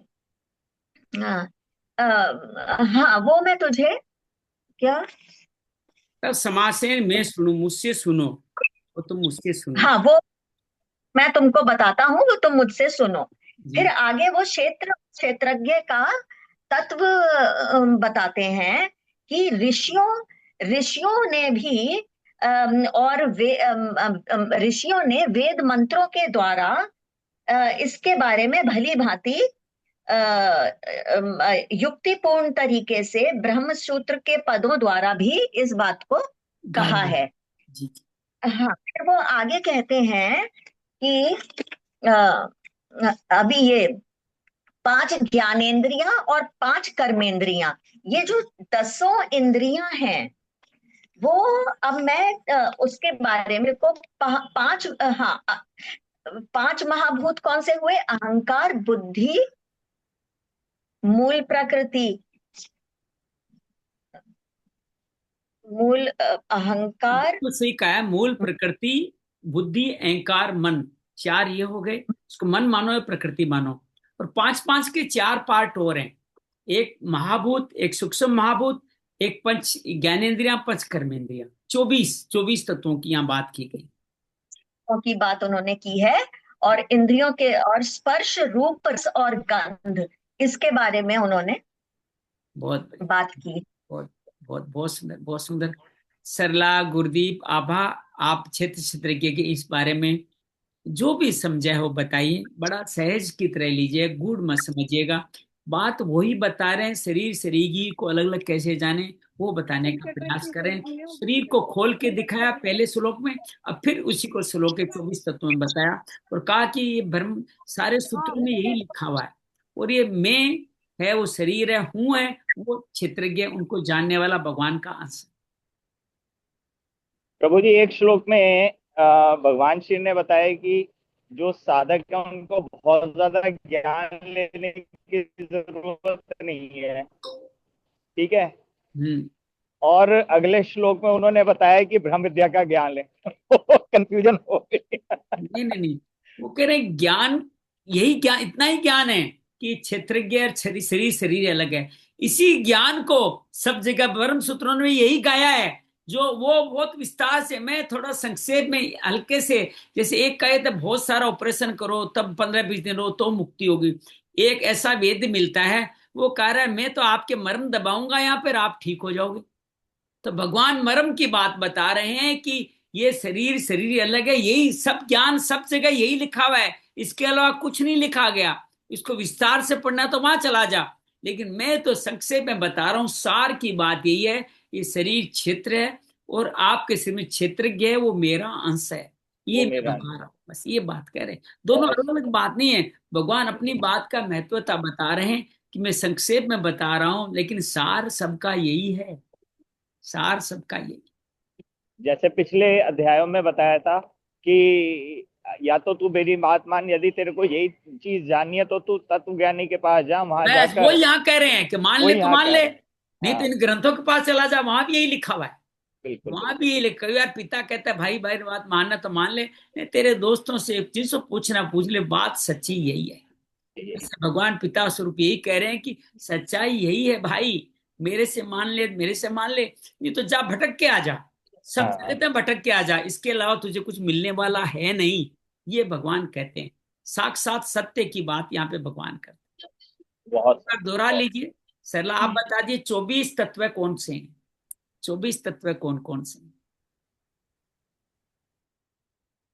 आप अनम्यूट करें अपने आप को, अनम्यूट नहीं आ भैया आप, अब बोले अनम्यूट करें।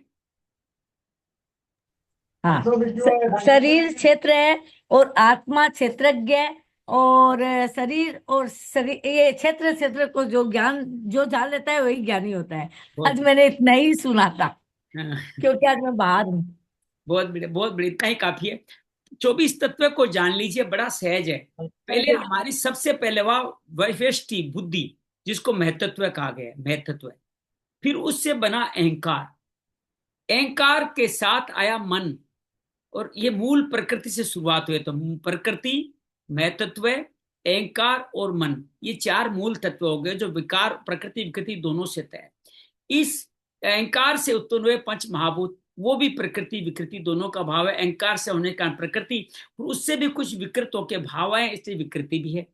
पंच महाभूत कौन से हो गए? पृथ्वी, जल, अग्नि, वायु, आकाश। इन पांचों के 5 विषय को तन्मात्रा कहा गया। पृथ्वी से गंध, जल से रस, अग्नि से तेज, और वायु से आपका स्पर्श, और आकाश से शब्द। ये 5 इनके सब्जेक्ट है। इन 5 सब्जेक्ट को जानने के लिए आपके शरीर में अपने आप 5 इंद्रियां उत्पन्न हो गई। अर्थात गंध लेना है तो नासिका से लो, रस लेना है तो जीभ से लो, देखना है तो आंख से लो, स्पर्श करना है तो स्किन से करो, और आपको सुनना है तो कान से सुनो। ये 5 आपकी तन्मात्राएं कनेक्ट होगी। फिर इन 15 का सहायता करने के लिए 5 कर्मेंद्रियां भी उत्पन्न हुई, जिसमें मुंह, हाथ, पैर, जननांग भी शामिल है। तो ये 5 इस तरह से 24, ये 24 विकृति वाला, 24 प्रकृति विकृति वाला, या 24 भागों वाला, 24 तत्वों वाला हमारा ये क्षेत्र है।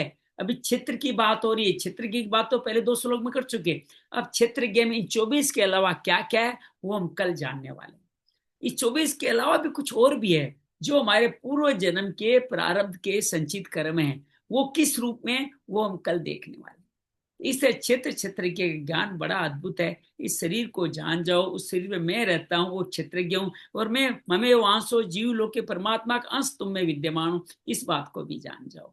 यही भगवान इनमें कर, यही सब ग्रंथों का सार यही है। हजारों लाखों ग्रंथ पढ़ने की जरूरत नहीं है, खाली इतना जान जाओ, ये शरीर में नहीं हूं। हम मैं शरीर को बोलते थे, ये शरीर में नहीं हूं। कौन बोल रहा है? वही क्षेत्रज्ञ है, वही जानने वाला है, वही परमात्मा का अंश है। बस इतना सा जान लें तो ज्ञान संपूर्ण हो जाएगा। आप ज्ञान योग के माध्यम से भी अपना कल्याण करने में कामयाब हो जाएंगे। आइए इन सब भावों को अब हमारे ध्यान के माध्यम से समझने शुरू करते हैं। 24 तत्वों को कैसे समझे। आराम से विराजित हो जाइए।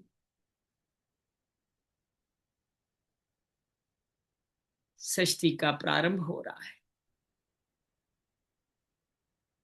अक्सर भ्रम अपने को एक से अनेक कर रहा है, अर्थात समस्त संसार का प्रभाव कर रहा है, अपनी प्रकृति को अपने अधीन करके समस्त संसार का सर्जन कर रहा है।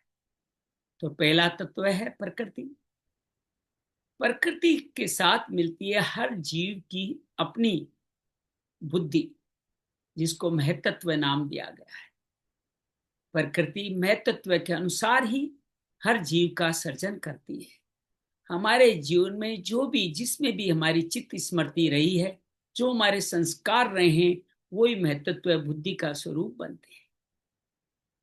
इस संस्कार के आते ही प्रारब्ध संचित और आपके कर्म आते हैं। उन कर्मों का संचालन करने के लिए मैं स्वरूप अहंकार आता है। प्रकृति में कोई विकृति नहीं। प्रकृति की विकृति आती है महतत्व में, महतत्व से विकृति आती है अहंकार में, और अहंकार जो प्रकृति विकृति दोनों का माध्यम है वो चला जाता है, प्रकृति विकृति दोनों से निकलता हुआ मन के अंदर चला जाता है। और इस मन के द्वारा या अहंकार के द्वारा, मन को पीछे छोड़ दीजिए, अभी अहंकार के द्वारा पंच महाभूत का द्वारा शरीर का सर्जन होता है। अर्थात माता पिता के गर्भ में हम प्रवेश करके जन्म लेते हैं, पृथ्वी जल अग्नि वायु आकाश के द्वारा।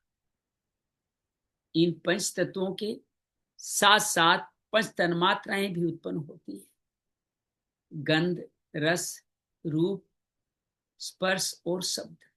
इन सभी तन्मात्राओं का अनुभव करने के लिए 5 ज्ञानेंद्रियां नासिका जीभ आंखें त्वचा और शब्द भी उत्पन्न हो गए।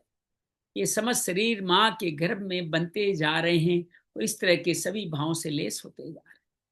साथ में ही बनी 5 कर्मेंद्रियां जो हमारे अलग अलग कर्म बंधन बनाने वाली हैं, अर्थात हाथ पैर मुंह और जननांग। इन्हीं के द्वारा हम सारे कर्म बनाते हैं। याद कीजिए, जब आप मुंह से कुछ बोलते हैं, कुछ खाते हैं, हाथ पैरों से किसी का अच्छा बुरा करते हैं, जननांगों द्वारा भी आप इसी तरह काम शक्तियों में लीन होते हैं। ये सभी हमारे कर्म फल के द्योतक है और इनके साथ इनका शासन करने के लिए उत्पन्न हुआ मन। तो प्रकृति बुद्धि अर्थात महतत्व अहंकार 3 ये हो गए। चौथा मन यही मानना, तो यहां मान लीजिए चतुष्ट अंतकरण पूरा हो जाएगा। ये इसके साथ पंचेंद्रियां माने तो ये देवी संपदा हो गई। इन्हीं के साथ सूक्ष्म शरीर में आप पंच तन्मात्राएं या इंद्रियों के सब्जेक्ट मान लीजिए। स्थूल शरीर में पंच कर्मेंद्रियां और पंच महाभूत मान लीजिए।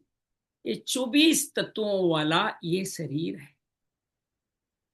ये शरीर में, जिसको मैं नाम से कहते हैं, एक्चुअली ये मैं है नहीं, ये मैं है, मैं है, मैं हूं नहीं।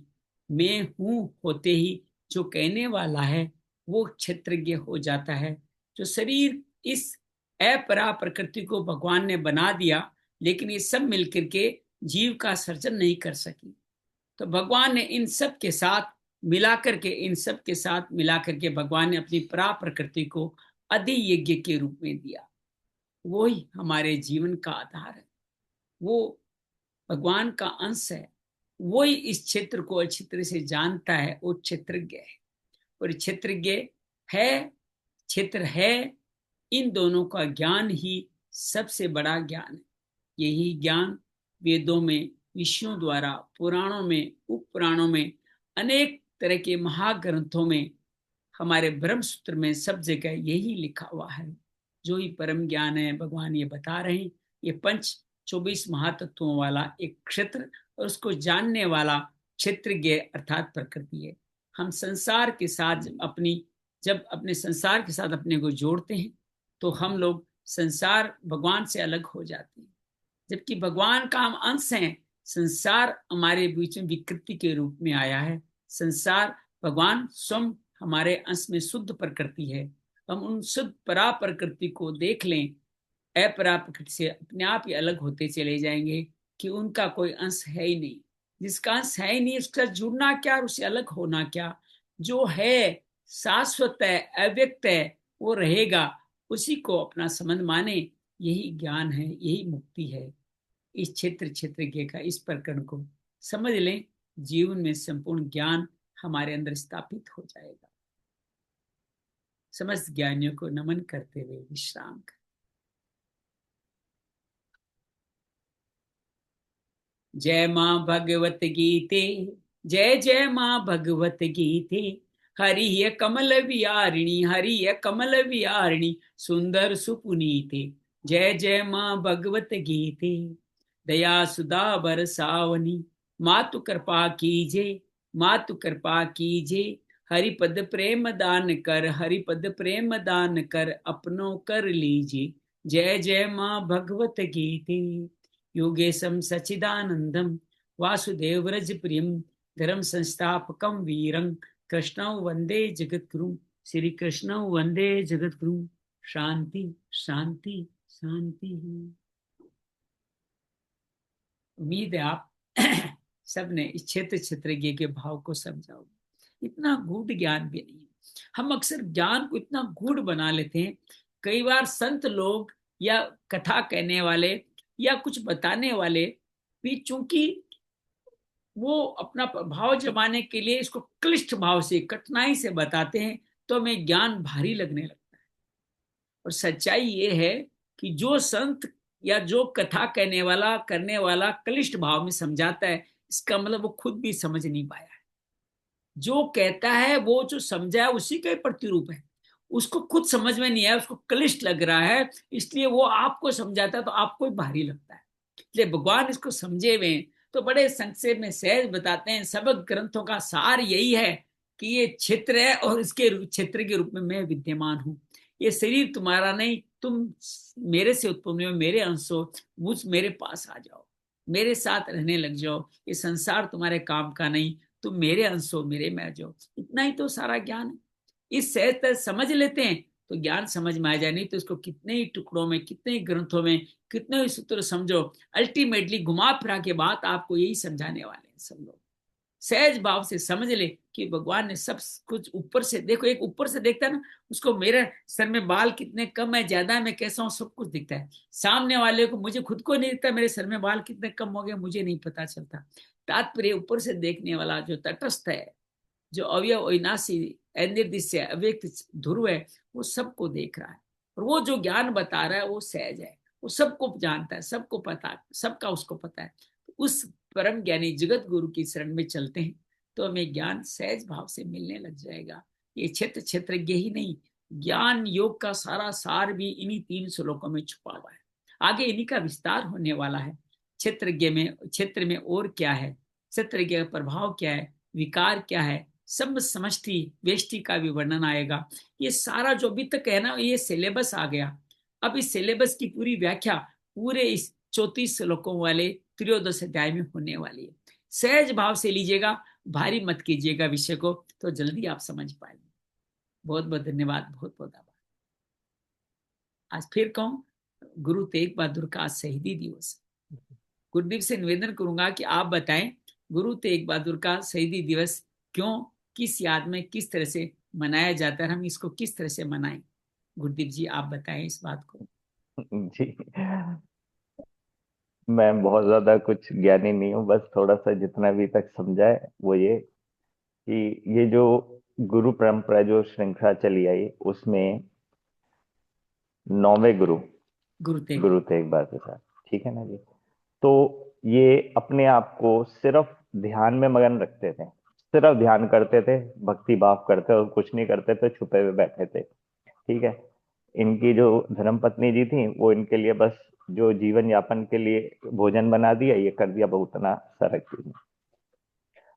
तो किसी ने इनको खोजा, एक व्यापारी हुए बहुत बड़े, तो उन्होंने कहा कि अगर गुरु तू मेरा सच्चा है तो मेरे को तू बचा लियो। वो अपना समुद्र का जहाज लेकर जा रहा था, ठीक है, वो डूब रहे थे उसके अंदर। कहते हैं कि तू गुरु अगर मेरे को बचा लेगा तो तेरे को 11 शर्फिया मैं चढ़ा दूंगा, ठीक है, सोने की।